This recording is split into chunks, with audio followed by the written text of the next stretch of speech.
So, you're a beginner rider. You want something that has a V-twin, that burbly, crackly character, but you want something that feels like a real motorcycle that you can grow into. Well, luckily, we've got two great options here today. We're gonna take a look at the SV650 and the Harley-Davidson Iron 883. Let's take a look.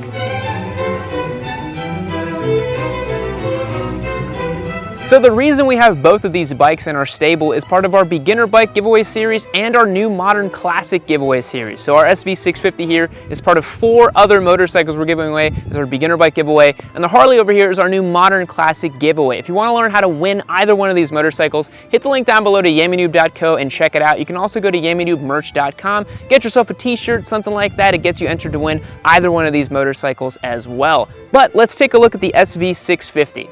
So rounding us off today is Suzuki's SV650. This is the gold standard of naked motorcycling, and that's for good reason. Since 1999, Suzuki's made this SV650 with a 645cc V-twin that's 90 degrees and liquid cooled. It's a great power plant and it's a great motorcycle for everyday riding. The good old SV650. What can we say about this bike that hasn't already been said? There's a reason it's so beloved. It's one of my favorite platforms for your everyday rider, your goof around motorcycle, your do-it-all Swiss Army knife. These bikes really are great. The one thing that I love about these motorcycles is that, you know, maybe you're a beginner rider and you're a little bit older, maybe you're a little bit more mature. I don't think I would put someone who's, let's say, you know, 18 to 22 on something like this as their first bike. They might get out of hand with it. But I would say a rider who's, you know, 24 plus, maybe that A2 compliant kind of age. This is a great motorcycle, man. You can really learn with this thing, you can really keep it and grow with it, and what I really like about it too is the fact that it's very, very versatile. You can buy one of these and then you can hold on to it for a year, learn how to ride with it, do whatever you want with it, and then maybe your second motorcycle, you're looking at maybe a more specialized tool, maybe you want a dirt bike, maybe you want a proper dual sport, and then this thing can just be whatever you want. You could keep this as your daily commuter, you could turn it into a track toy if you wanted to. The SV is a really, really well-rounded motorcycle, and this particular model, the SV650X, actually has clip-ons as opposed to the handlebars that the normal SV650 comes with. That gives it a little bit more of a sporty riding stance, a little bit more fun to chuck around corners and all that kind of stuff, and it really gives it a sporty kind of feeling that makes you want to just play around with it. It's a really fun motorcycle that encourages you to ride and get better and understand the craft of riding. It's a really, really big reason why if you go to any track days, you're going to see a ton of SV650s out there because they're a tried and true platform. And as you guys know, as a dedicated fast boy myself, I do love motorcycles that have the ability to go on track with ease. While the SV650 might be a little much for a young starter rider, if you're on the older side of your 20s or beyond, the SV is a perfect starting place. It has enough torque and power to be fun in a corner, yet not enough to be scary. It comes in at a respectable $8,399 on the showroom floor, and it's a very handsome looking bike.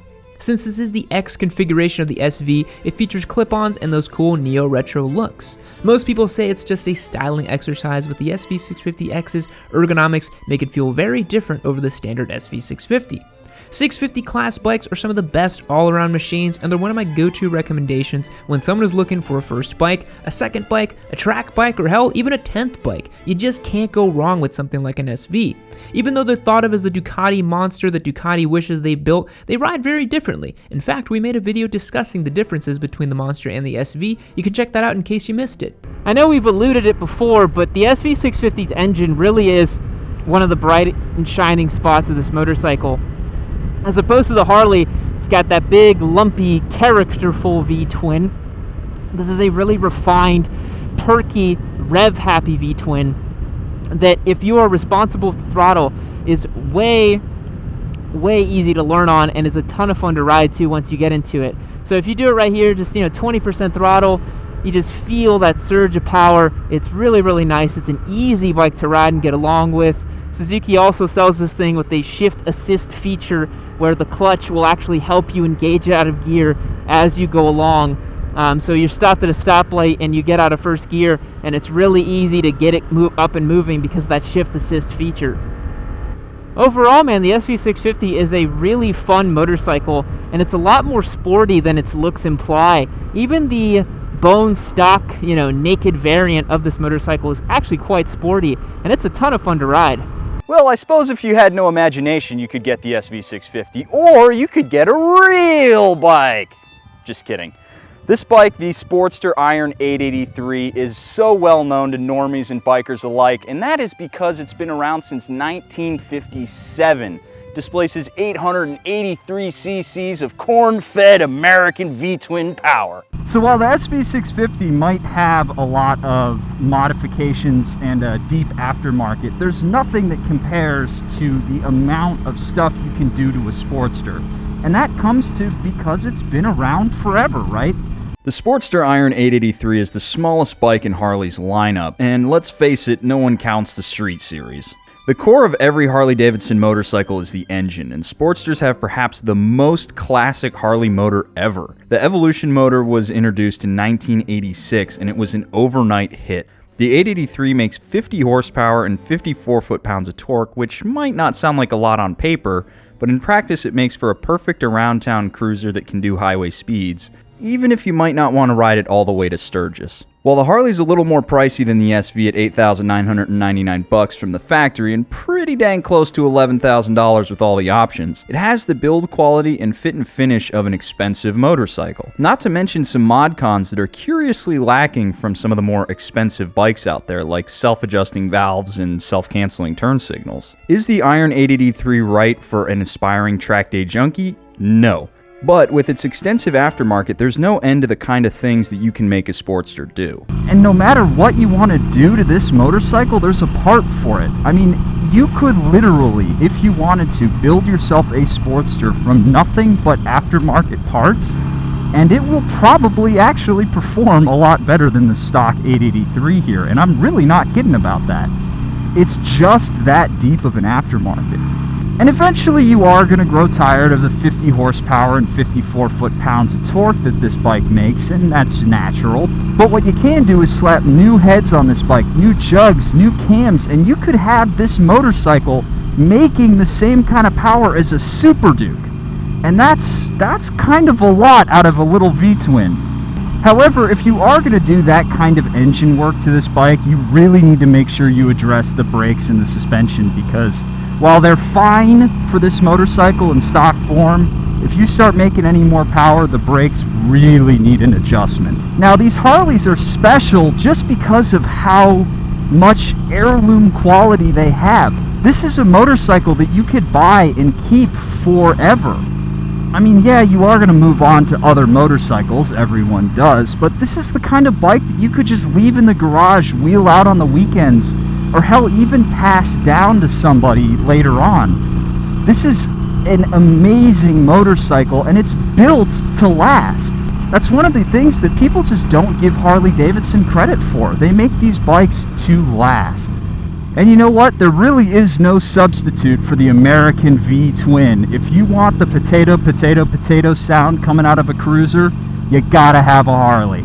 Alrighty, Spite, so we've been quite kind to these motorcycles lately, and now we're both riding them back to back with each other here. What's something negative about the Sportster? Well, the first thing that is negative about the Sportster, and it's kind of inherent to the motorcycle, is the vibration. This bike vibrates like nobody's business. No matter where you're at, it vibrates. There are spots where it vibrates less, but it's still shaking and still rumbling. And it actually can get kind of irritating. When you're sitting at a stoplight, if you're holding that front brake closed, it will shake your eyeballs. There's so much vibration. Yeah, and I think a lot of people like that. It's part of the character of the motorcycle, but I remember when I rode it on my first ride, it is pretty jarring just how much comes through both the foot pegs, the handlebars, the gas tank, the saddle. The whole thing shakes, which you wouldn't expect at a bike that weighs as much as it does, but man, it really shakes. Yeah, it's actually really unique. I don't think I've ever been on another motorcycle that shakes this much. You think of like a thumper being very vibrational, and while it is vibey, sure, it's not as aggressive and as mean as this vibration is through this bike. Yeah, having ridden many dual sports and single-cylinder motorcycles that have been lambasted as thumpy or vibrational, I've never ridden anything like that Harley. It really just shakes so much through the seat. Yeah. Yeah. And something I don't like about the SV actually are these brakes. The brakes on the SV, man, it's the same Tokiko calipers they've been using since 1999. You don't get a lot of feel through the lever. It doesn't feel super progressive. It just feels really spongy and squishy, and it just doesn't feel like you got a whole lot to work with. And perhaps adjusting the lever out a little bit would get you a little bit more travel, but again, because the quality of the brakes just aren't there, they just don't really do a whole lot for me. But you have a bit of a point about the brakes on the Suzuki, right? Yes, I do. One of the most common mods for a lot of older Harleys, and this Sportster in particular, is taking the Tokiko calipers off of an SV650 and getting a bracket and mounting them up on the Harley. I love that. It is that much of an improvement. The Harley's brakes work. That's the best thing I can say about them, is that they function. And you know, a combination of front and back and engine braking is really what you have to slow this bike down, kind of panic stop style. Yeah, I think the Harley is one of the few bikes I've ridden where you can't really be lazy with the brakes. Most modern sport bikes, you don't really have to engine brake if you don't want to. It certainly helps, but you can just kind of stamp on the front brakes and it'll stop just fine. But like you said, the Harley's a combination braking thing. You got to do the front, the rear, and you got to downshift just to get it stopped like a normal motorcycle. Yep. You know, while the Harley itself, you know, may not be the most performance-oriented motorcycle, I am very comfortable sitting on this bike. Despite the vibrations, the seat is cupping my butt real good, and the layout is just fine. I might want a slightly taller handlebar, but other than that, you know, I'm completely comfy just moseying down these twisty roads. Yeah, and I think some people think that, you know, you have to have a pretty dedicated sport bike to do some of the stuff like this, but honestly, most motorcycles will handle just fine on a little twisty road like this.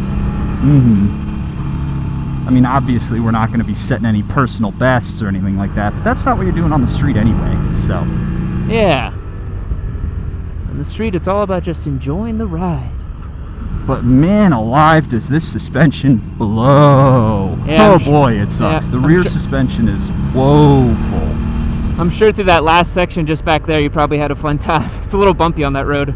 Yeah, the main problem with this suspension, and it's an easy fix, like most things on this bike, is it's just not valved very well. Not only does it have like 2.2 inches of suspension travel, but it just vanishes instantly. It doesn't have much resistance. It's not very progressive. It just starts and stops, which is really kind of a shame. And that also combines with the low foot pegs and low exhaust to create a lot of scraping and throwing sparks when you turn a corner a little too aggressively. Yeah, the Harley doesn't offer a whole lot of lean angle, so you got to be careful when you're taking twisties. I just looked in my mirror there, and your foot pegs were just about touching. I actually did scrape right there. Yeah, it looked like it. Whereas if you're to scrape pegs on the SV, you got to be really trying, man. Yeah, you got to be going quick to do that. Yeah. And I wasn't even moving that hard on the Harley there. Yep. But again, the ethos of these two bikes are very different. This is a sport naked motorcycle that's a cruiser bike, but it's cool that they're both offered in that V-twin kind of more premium, you know, substantial kind of motorcycle, you know? Mm-hmm. And man alive, does this Harley have way more character than the SV650. Yeah. This thing, you just listening to it work and you know, the vibration to an extent, the vibration gets annoying. I'm not going to call that character. I'm going to call that just bad design. But the valve train, listening to it do its thing, and then there is no sound as iconic as that. Yep. You know it when you hear it. It's a Harley V-twin, that's for sure. It's interesting how the SV V-twin sounds completely different than the Harley. Completely different. It's way more rev happy. It feels a lot quicker to rev, and it just feels a little bit more sophisticated. Because I mean, it is.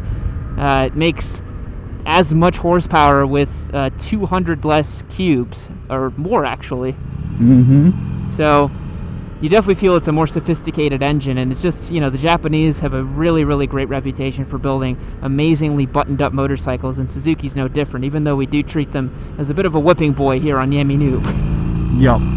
We make fun of Suzuki a lot, but both of us, by virtue of me owning the DRZ and you owning the Hayabusa, have Suzukis in the garage. Don't remind me that I own a Hayabusa. I try to forget. Now here's going to be the interesting thing, Spite. We're coming up to our favorite little mini drag race spot here. Mm-hmm. Let's see what happens. I'm game. All right. Ready? Yep. 3, 2, 1.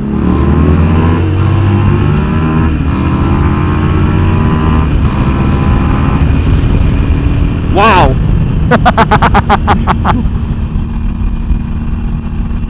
I hit that first gear fuel cut at 5,500 RPM and couldn't catch up from there. Yeah, so again, guys, you know, even though the Suzuki has a smaller engine, you guys can see that it is substantially quicker than something like the Harley. And that's due to two things, right? The Harley weighs a lot more than the Suzuki, and it just doesn't make the same kind of peak horsepower, so it's just not going to pull as hard. But that, remember, it goes to show you that just because it has a smaller engine doesn't mean that it's slower. Mm-hmm. Yeah, Suzuki pulls nice, man. I love the 650 class. So good. Yeah, and you know, I think there's a lot to be said for the 883. It's a very good motorcycle. However, after a while, you are going to get bored with it. It's just that's how it works. There's a reason why you see so many on Craigslist for $5,000. Yeah, and you know, the Suzuki's similar to that too, in that, you know, they've been making the SV650 since 1999, so you'd be hard-pressed to not find a used SV650 in your local Craigslist. Yeah, they're everywhere. You basically can't go through, like, I challenge you to find a page where you don't see an SV650 on Craigslist. Exactly. But Spite, what do you say we get back in the shop and wrap up this video? Sounds good to me. All right, everybody, we're back in the shop after a day riding these two bikes. Spite, what did you think of the Harley for today? Well, I need to try and put my bias aside here because obviously I really, really do love the Sportster platform.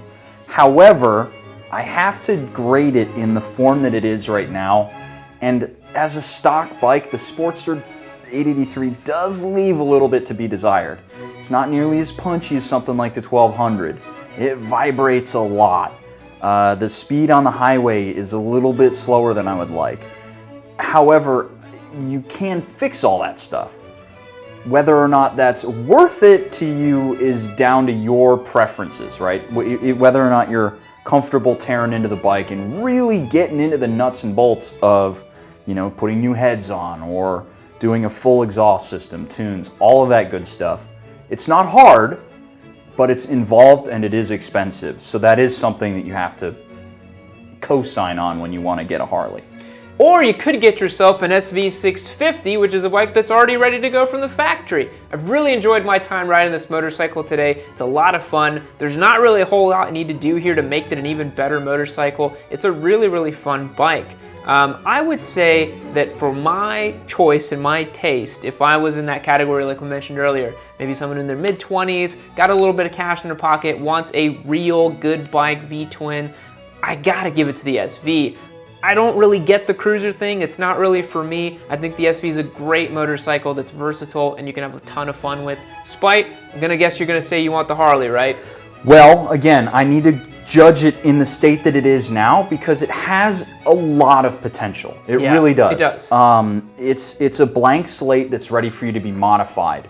However, if we're in the boots of somebody who's getting their first bike, they have a little bit more money, if you don't want to tear apart your brand spanking new motorcycle to make it bigger and better, I gotta go with the SV650 here. Yeah. It's just ready to go.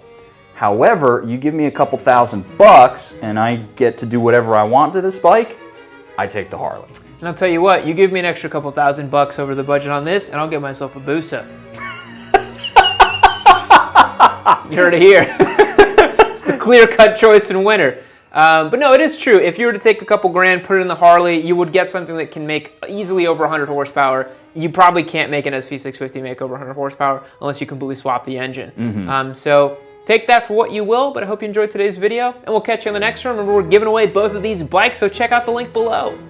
So my sweet little squid, this video is actually over, but lucky for you, click on this one right here. You can keep watching your sweet Papa Yam, delivering you the motorcycle content you've come to know and love. Don't worry, I'll wait. I'll be here waiting for you. You're gonna click on that video.